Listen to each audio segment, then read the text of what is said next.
A paz, queridos, que bom estarmos aqui novamente no nosso programa semanal da Escola Bíblica Dominical para darmos sequência à nossa série de estudos bíblicos a respeito dos profetas Elias e Eliseu. Hoje nós chegamos na lição de número 12. E a lição de número 12 tem como título Eliseu e as escolas e a escola dos profetas. Então a lição de número 12 tem como título Eliseu e a escola dos profetas. Então hoje nós vamos fazer uma abordagem sobre o que é educação e quais são os objetivos da educação. A minha dica, antes de nós entrarmos na lição, a minha dica da semana para você professor, para você pregador, para você que lida com ensinamentos é: tenha paixão pelo ensino. Um professor desmotivado, ele não passará para os seus alunos a dinâmica da sua aula. O professor tem que ser apaixonado pelo ensino. O educador, ele tem que ter essa característica, paixão em ensinar. Ensinar tem que estar na veia do professor. Professor que ensina por simplesmente por ensinar. Professor que não tem paixão por isso, que trabalha como se fosse uma profissão, ele não alcançará os seus objetivos. Ele não fará de forma prazerosa. Então a dica da semana é: professor, tenha paixão pelo ensino. Ame o que você está fazendo. Quando você amar o que você está fazendo, você fará com qualidade, com objetividade, e você fará para a glória de Deus. Amém? Então fique com essa dica. Tenha paixão pelo ensino. Queridos, então a nossa lição é a lição de número 12, onde nós vamos trabalhar o que é educação. Sempre lembrando que essa educação é a educação cristã, tá? A nossa educação, ela tem que estar focada em uma educação cristã. E ao decorrer da aula, nós vamos falar alguns dos objetivos da educação cristã. A leitura, o nosso texto, ele se encontra no segundo livro de Reis, no capítulo 6, do verso 1 ao verso 7. Esse texto já foi objetivo da aula da semana passada, aonde nós falamos sobre o milagre, aonde a parte metálica do machado, ela flutua. Hoje nós vamos usar esse texto dando enfoque na área de educação. Por quê? O texto em que nós escolhemos, que é o segundo livro de Reis, no capítulo 6, do verso 1 ao verso 7, vai mostrar a necessidade, tá, de se criar uma escola maior para os profetas que estavam sendo treinados pelo profeta Eliseu. Tá? Então nós darmos uma olhadinha no texto bíblico, nós vamos encontrar um núcleo de escola em Gilgal, em Ramá e na cidade de Jericó. Tá?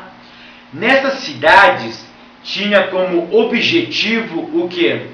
Eles se reuniam para aprender e para treinar homens a ser futuros profetas na terra de Israel.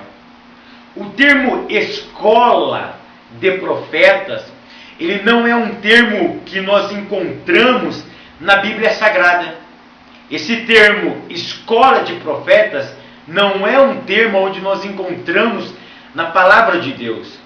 Mas se nós dermos uma olhadinha em Betel, em Jericó e em Gilgal, e que eu disse também na cidade de Ramá, porque na cidade de Ramá possivelmente começa a ter essa escola a partir do profeta Samuel.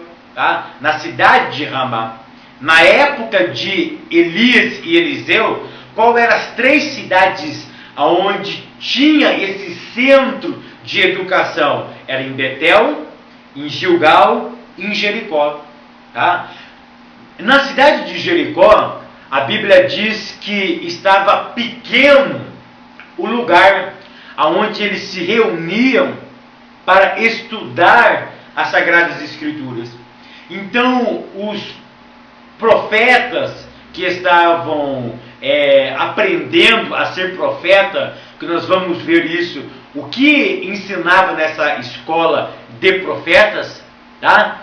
Eles viam que ali estava pequeno, o ambiente, a estrutura física era uma estrutura pequena.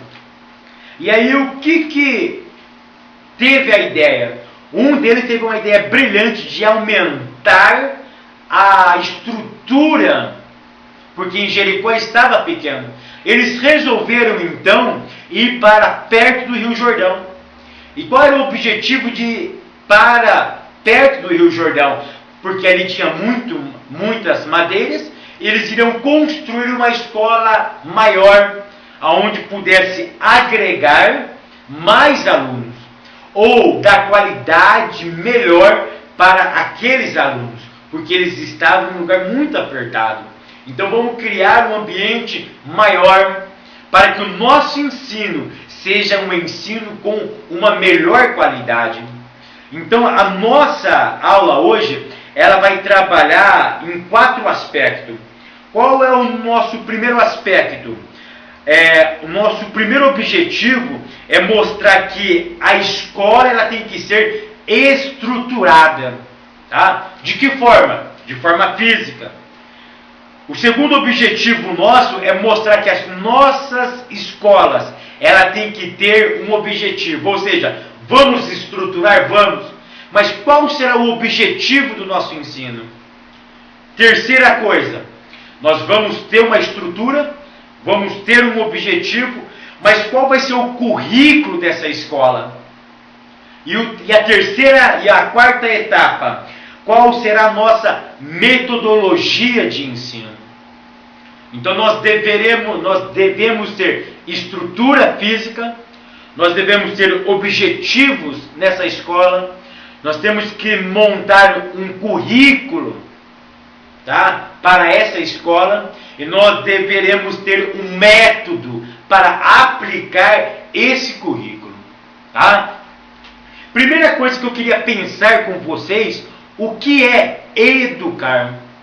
Vocês, professores, que toda semana se reúne uma hora e meia na escola dominical para ensinar aos seus alunos, você já parou para pensar o que significa a palavra educar? Você está educando alguém. Mas o que é educar? Se nós olharmos em dicionários, em enciclopédias, nós veremos algumas definições. Eu queria definir nessa aula o que é educar. Educar, primeiro, eu quero já mencionar o que não é educação. O que não é educar. E as pessoas pensam que ao fazer isso, o que eu vou elencar aqui, as pessoas estão educando. Educar não é lançar necessariamente conhecimento. Tem alguns professores que têm um grande cabidal de conhecimento. Conhece muito a Bíblia Sagrada, conhece elementos de pedagogia, conhece a didática, conhece retórica. Ele tem uma grande gama de conhecimento, mas ele pensa que simplesmente esse passar esse conhecimento, ele está educando. Educar não significa necessariamente transferência de conhecimento.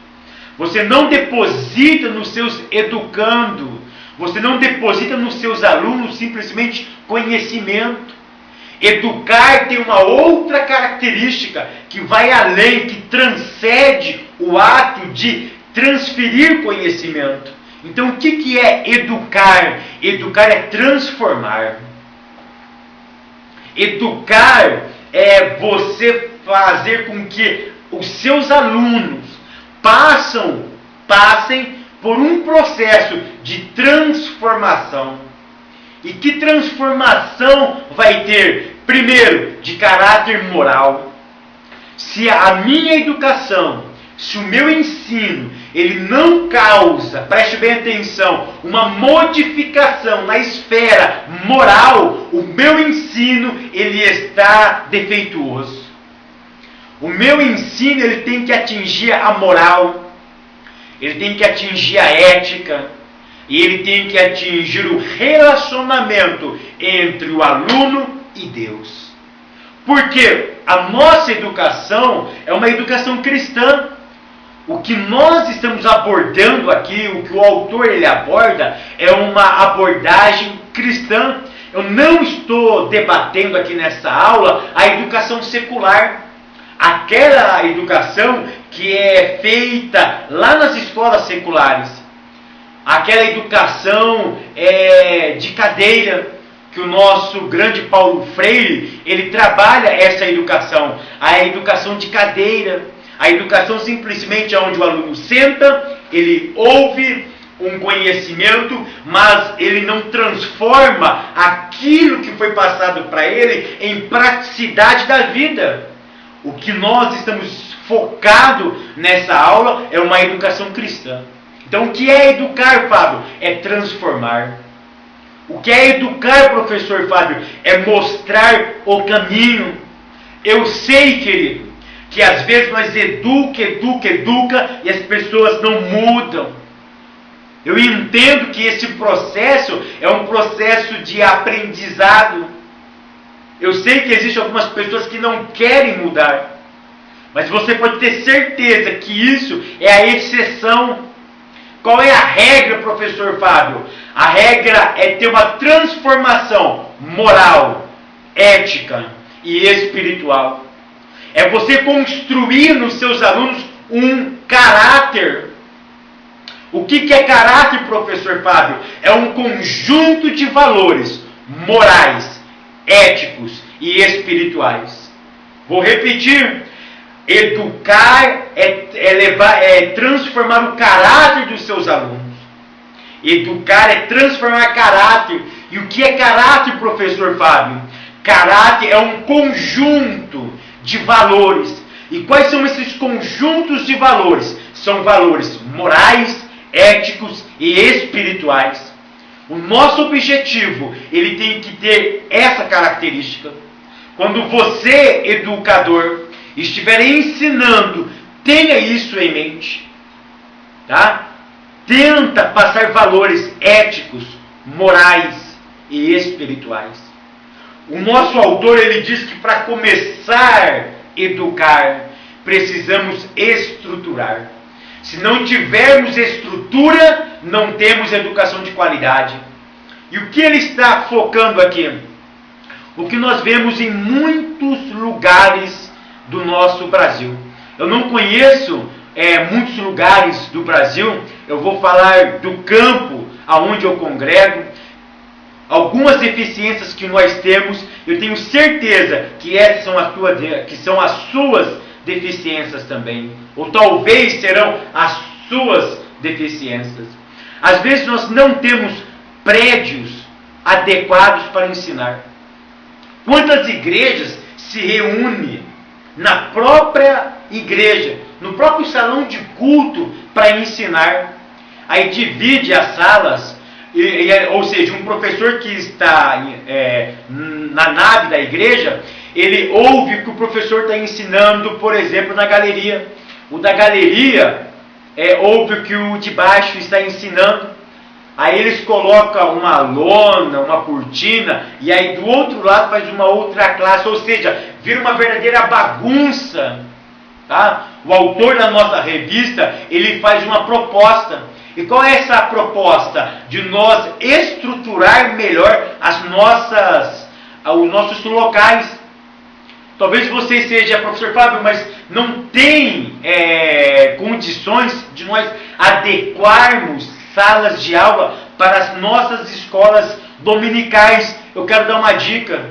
qual é a dica? Tenta usar a escola pública, a escola do município, a escola estadual. Tenta conversar com o diretor que vocês têm um projeto de ensino.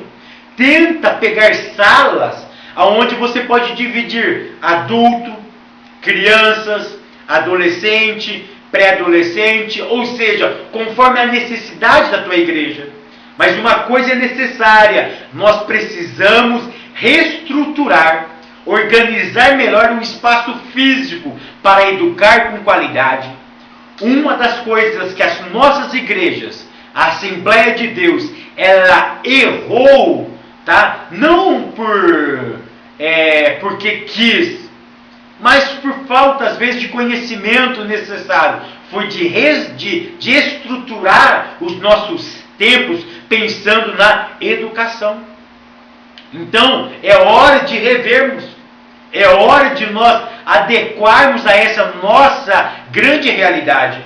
O pastor Altair Germano, que é um grande conferencista no Brasil acerca de educação cristã, ele, no nosso segundo encontro de educadores aqui no Campo de Americano, no estado de São Paulo, ele retratou isso nos seus escritos, nos seus artigos, ele retrata isso também. Então, se a igreja não tem como adequar imediatamente, tá, seria interessante isso. Eu sei que existe preconceito de alguns pastores.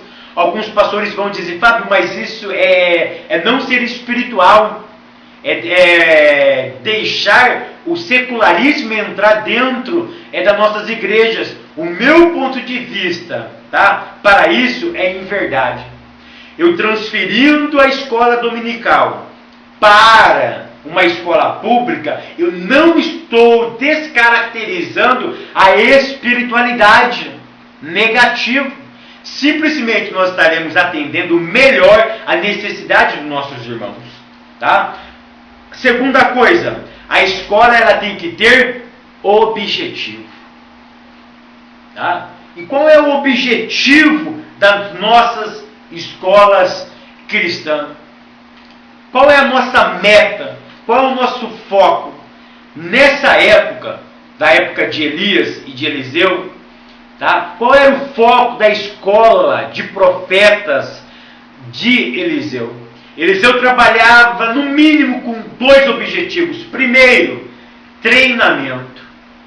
Ele queria que esses homens, aprendizes de profetas, tá, treinassem para que pudesse transmitir aquilo que eles estavam aprendendo na escola para outras gerações. Vamos deixar uma coisa bem clara aqui. Eliseu não ensinava eles a profetizar, não ensinava eles a adivinhar futuro, não ensinava eles a fazer visões metafísicas a respeito do futuro. O que esses profetas aprendiam nessas escolas? Valores morais, éticos e espirituais. Esses alunos aprendiam a valorizar a adoração a Deus, tá?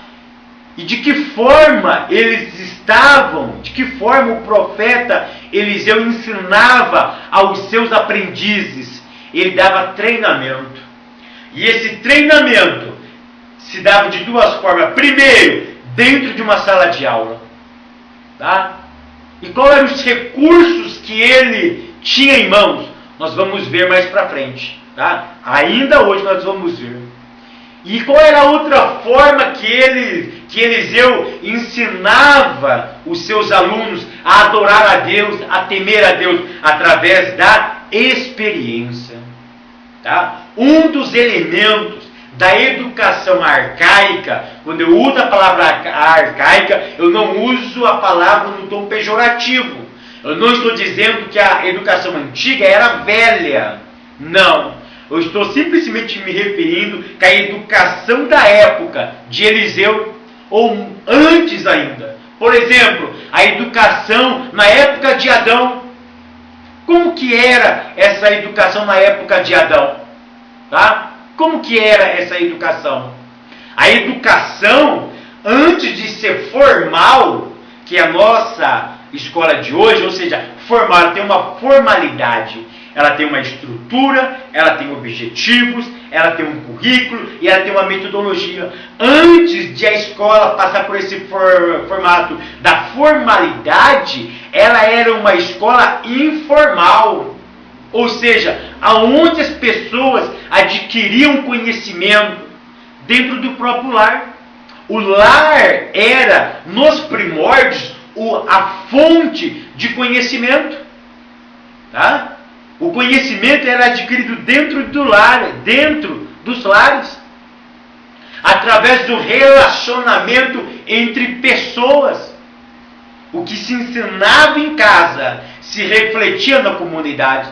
E essa comunidade, ela se interligava através das experiências.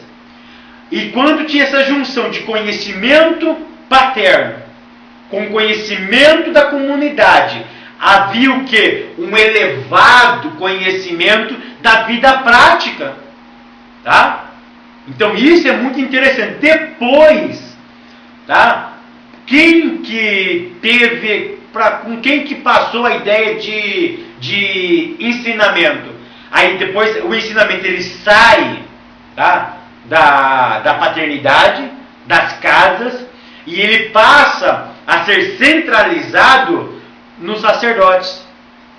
Nós observamos no livro de Levítico, no livro de Vaikra, que a educação passa a ter como peça fundamental, como agente educacional da comunidade, não mais o pai. Não que o pai deixou de ensinar, o pai continuava ensinando, mas o agente oficial passaria a ser o sacerdote.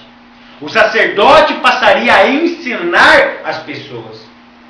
Quando o sacerdotalismo ele perde essa característica de ensinar com qualidade, tá? A história diz que um outro agente entra em cena. E quem são esses agentes que entram em cena? Os profetas. Os profetas como Elias e Eliseu passam a ensinar as Sagradas Escrituras. E no período do cativeiro babilônico, e após o cativeiro babilônico, aonde o povo de Israel fica 70 anos na Babilônia, acredita-se, foi nesse período que criaram-se as sinagogas. O templo já não existia mais. Tá? O templo havia sido destruído. Eles estavam na Babilônia. E como eles iam fazer os seus cultos, as suas práticas pedagógicas, ensinar as crianças? Então criaram-se a figura dos escribas e das sinagogas, que em hebraico é as Kehilá. Então, no período do cativeiro babilônico, centralizaram-se as escolas rabínicas nas sinagogas. E daí surgem duas grandes escolas judaicas, a de Hillel e a de Shammai. Tá? Que na época de Cristo, essas duas escolas eram as escolas que difundiam o ensinamento na cultura judaica. Tá? Mas nós nunca podemos perder o foco. As nossas escolas, a maneira de nós ensinarmos tem que ter um objetivo. E o objetivo na época de Eliseu era de treinar esses futuros profetas a transmitir valores morais, éticos e espirituais. Terceira coisa que uma escola tem que ter: currículo. Tá? O que é currículo? Tá? Currículo é o que vai ser estudado. Tá? Qual vai ser as prioridades desse ensinamento? Tá? O currículo fala de como ensinar as pessoas com objetividade. Eu tenho um objetivo, mas qual vai ser o currículo? Qual vai ser o que nós iremos ensinar? O que vai ser passado? Para cada faixa etária existe um currículo necessário.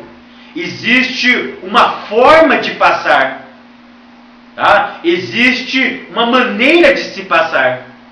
E eu quero deixar bem claro nessa aula aqui, tá? Que os nossos currículos, ele tem que ser elaborados a partir da Bíblia Sagrada. O nosso autor, ele diz aqui, ó, currículos das escolas de profetas, ou seja, trazendo para os dias de hoje, para as nossas escolas, qual vai ser o currículo? O currículo bíblico. Nós devemos ter este currículo bíblico. Nós não podemos secularizar as nossas escolas. Isso me preocupa muito, a secularização das escolas evangélicas, a secularização das escolas dominicais, das escolas cristãs. O que é secularizar, Fábio? É mundanizar as nossas escolas. É pegar conceitos seculares, anticristãos, e introduzir dentro das nossas escolas. Nós não podemos aceitar dentro do nosso currículo ideias orientais. Vamos montar uma escola aqui na nossa igreja. E qual vai ser esse currículo? Esse currículo nós vamos ensinar, por exemplo, a história de Deus. Depois nós vamos estudar sobre Cristo. Depois nós vamos estudar sobre a pessoa do Espírito Santo. Depois nós vamos estudar sobre a finalidade da igreja. Para que a igreja existe? Quais são os seus objetivos? Depois nós vamos montar, dentro do currículo, nós vamos ter uma matéria chamada cidadania. E depois, dentro do currículo, nós vamos montando matérias, disciplinas a ser seguidas desse currículo. Esse currículo ele vai durar 1 ano. E nesse 1 ano nós vamos estudar Deus, Jesus, o Espírito Santo, cidadania. E nós vamos estudar, por exemplo, autoajuda. Vamos ter uma matéria com o nome de autoajuda. Quero deixar bem claro aqui que dentro dos nossos currículos nós não precisamos desses tipos de matéria. Tá? Nós não precisamos. O 4º item que o nosso autor ele usa aqui é a metodologia de ensino. Tá? Nós precisamos, para ensinar unicamente da Bíblia Sagrada. Eu ouvi um professor dizer para mim que ele estava lendo um livro do Augusto Cury. E após ele ler esse livro, a vida dele mudou. E ele estava passando, tá? Essas visões, essa metodologia do Augusto Cury para as nossas igrejas, para os seus alunos. E eu fiquei pensando, nada contra o livro de Augusto Cury, nada contra esses livros de autoajuda. Eu não sou contra psicologia, filosofia, pedagogia, eu não sou contra teologia. Tudo que tem gia no final, o professor Fábio ele não é contra. Eu sou formado em teologia, o meu curso é reconhecido pelo MEC, eu sou bacharel em teologia, eu estou fazendo faculdade de pedagogia, não tenho nada contra isso, mas eu sou contra nós excluirmos a palavra de Deus e introduzir como metodologia de ensino esses tipos de filosofia. A Bíblia ela é suficiente para responder todas as questões existenciais humanas, questões de economia, questões de relacionamento familiar, questão de crise conjugal, questões acerca de vocação, de profissão. A Bíblia é capaz de responder todas essas questões e muito mais além. Eu não preciso pegar isso como fundamento, como teoria primária, excelente, e trazer para a igreja. Nós precisamos ter um ensino bíblico nas nossas escolas. Eu fico muito preocupado com esses ensinos, com esses tipos de ensinamento, de autoajuda, de determinismo. Interessante que eles pegam esses tipos de literatura e eles tentam fazer um casamento entre filosofia secular com a filosofia bíblica. E às vezes eles encontram algo parecido. E diz, olha lá, você viu? Augusto Cury estava certo. Você viu? O autor X estava certo. O autor Y estava certo. Negativo. Antes desses homens formularem esses conceitos, todos esses conceitos já estavam registrados em toda a Bíblia Sagrada. Esses conceitos estão registrados aqui. A Bíblia diz, há muitos séculos atrás, aonde falta conhecimento, o povo se corrompe.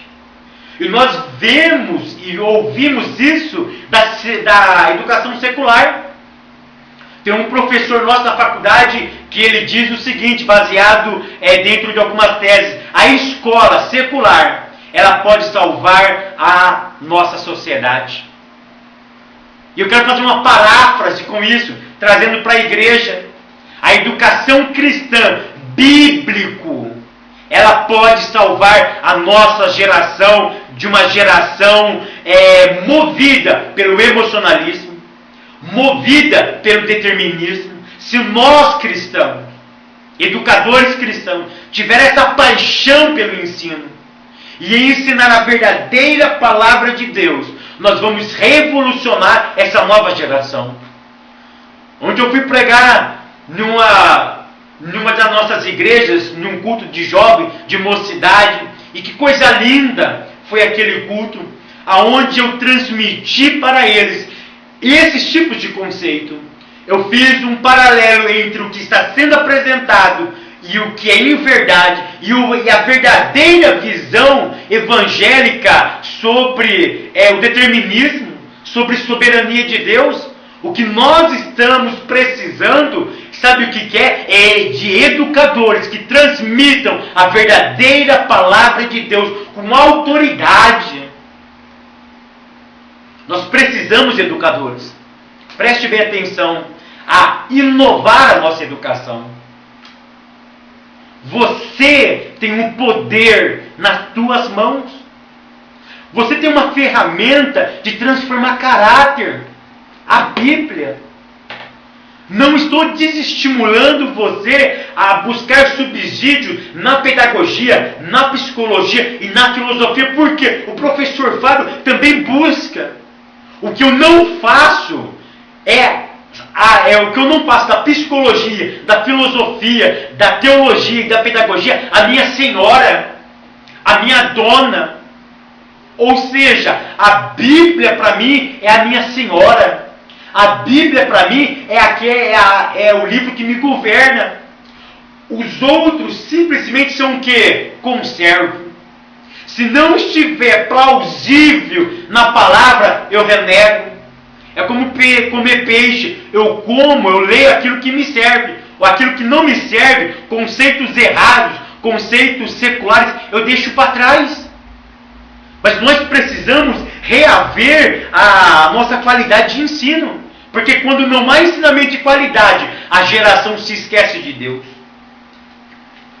Eu queria ler um texto com vocês, que você lesse um texto e você meditasse nesse texto. É um texto que se encontra no livro de Juízes, no capítulo de número 2. Juízes, capítulo de número 2 e o versículo de número 10. Livro de Juízes, capítulo de número 2 e o verso 10, 11 e 12. Diz assim o texto: e foi também congregada toda aquela geração aos seus pais. E outra geração, olha aí, e outra geração, após eles, se levantou, que não conhecia o Senhor, nem tampouco a obra que fizera a Israel. Eu lhe pergunto,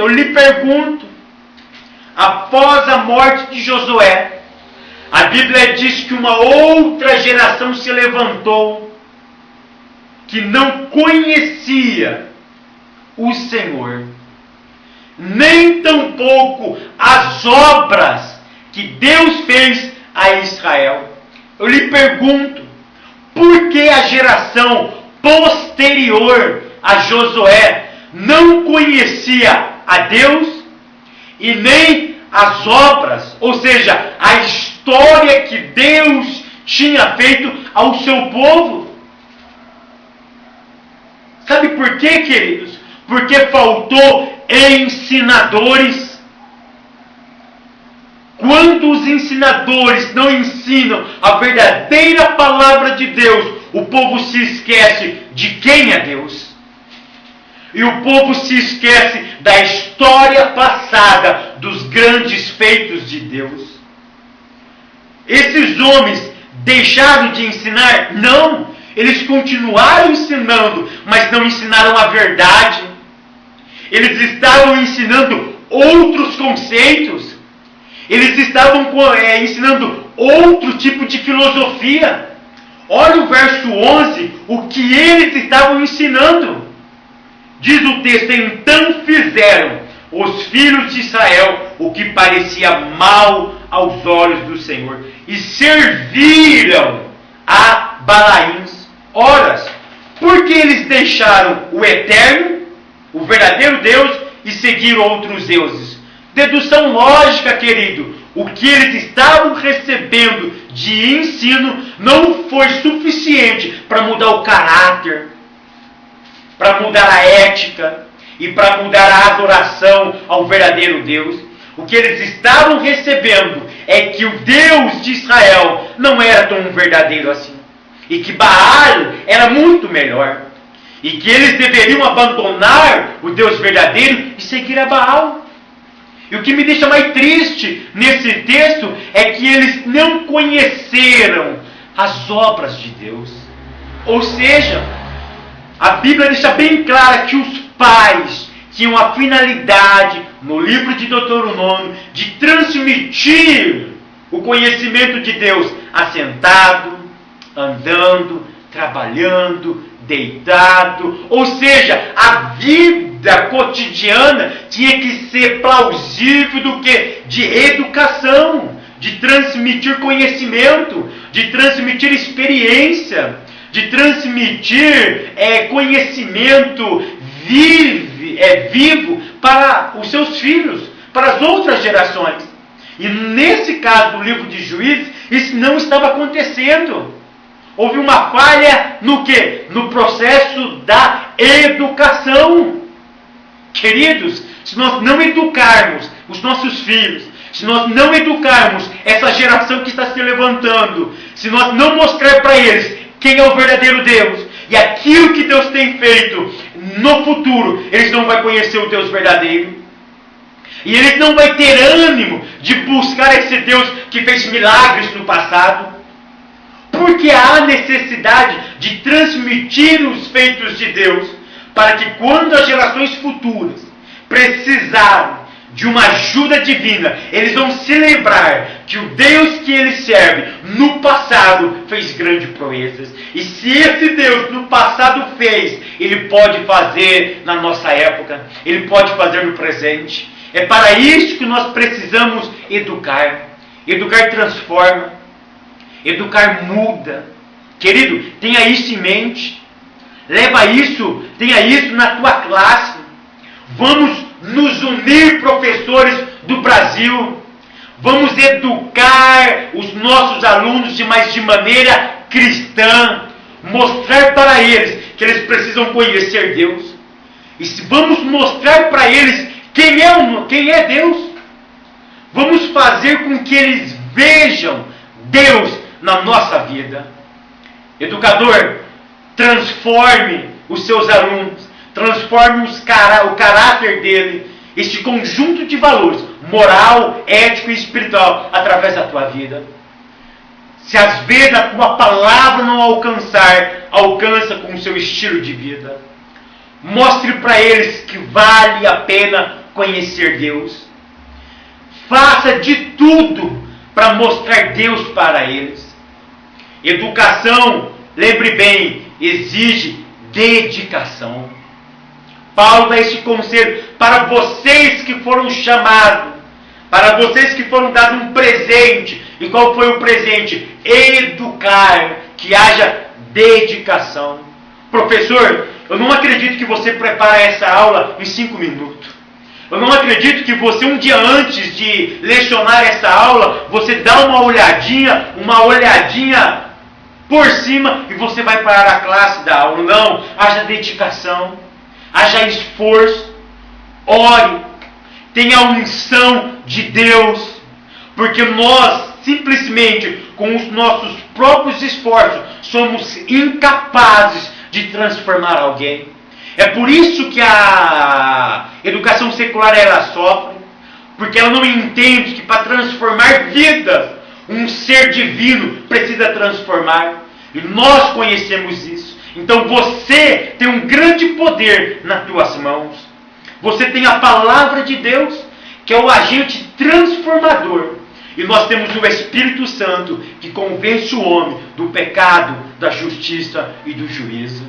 O Espírito Santo é o professor por excelência. Professor, então eduque com o Espírito Santo, que você vai ver que a tua classe será uma bênção.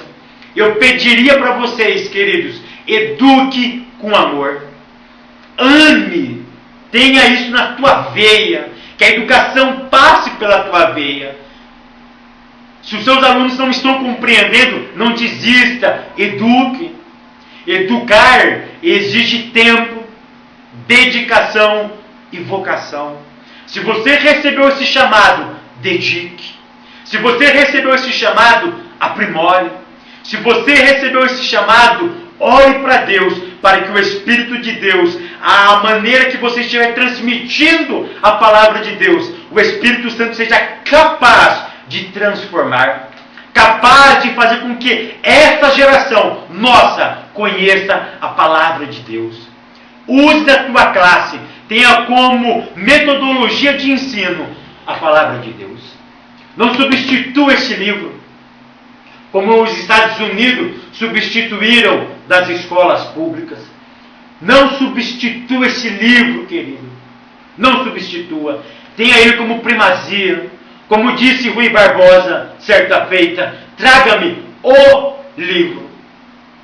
Traga-me o livro. Que em cima é a coroa, embaixo é a base e no meio é o coração de todos os outros livros, a Bíblia Sagrada. Não esqueça que ela é a fonte inesgotável da tua educação. Você quer ter alunos transformados? Quer ter uma geração renovada? Usa a Bíblia. Medita nela dia e noite, como diz o salmista, que na estação própria ela vai produzir fruto. Quer ver os seus alunos produzir frutos? Ensine a palavra. Medita nela dia e noite. Queridos, que tenhamos uma semana abençoada e que você, meu educador, educador de Deus, possa transmitir para os seus alunos o valor da educação. Transmitam para eles que eles precisam conhecer a Deus e você seja um exemplo de transformação. Que Deus continue abençoando a todos vocês até semana que vem. Que Deus continue abençoando a todos. Amém.